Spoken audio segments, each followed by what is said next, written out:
Можно ли врать, опираясь на реальные цифры? Власти Кыргызстана доказывают, что можно. Всем привет, с вами Болот Темиров. Сегодня короткий факт-чек.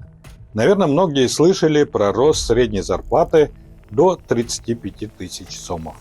По крайней мере, мои знакомые и родные, особенно в регионах, начали недоумевать и уточнять, кто же получает зарплату 35 тысяч сомов и больше. Как говорится, есть ложь, есть наглая ложь, есть статистика.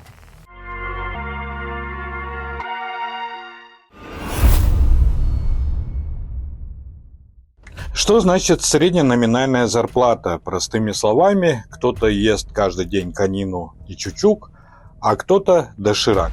Статистика покажет, что все едят бешбармак. Ну давайте разбираться, что не так с этими цифрами. Мы обратимся к тем показателям, которые власти никогда вам не покажут. И даже статистика ЕАЭС это не покажет. Но зато покажут международные источники. Итак, есть такое понятие медиана. И она для нашей страны примерно 18 тысяч сомов. То есть половина занятого населения Кыргызстана получает зарплату меньше 18 тысяч сомов. 20% зарплат ниже 12 тысяч сомов. От 12 до 30 тысяч сомов получает 65% работников, и лишь 5% зарплат превышает 40 тысяч сомов. А в районе 35 тысяч сомов получает лишь 10% работников.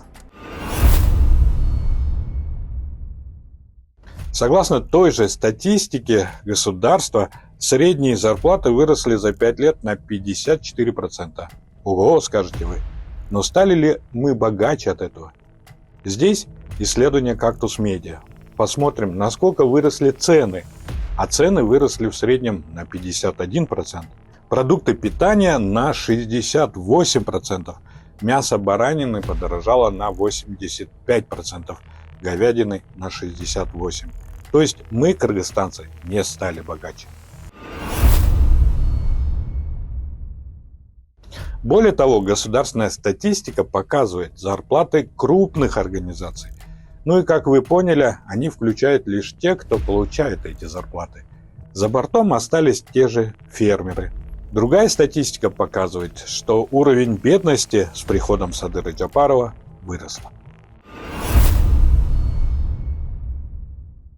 Поэтому, если какие-то заявления властей не сходятся с тем, что вы видите на самом деле, не спешите себя записывать в психи. Просто чиновники и госканалы вам не договаривают и манипулируют. С вами был Болот Темиров. До новых встреч.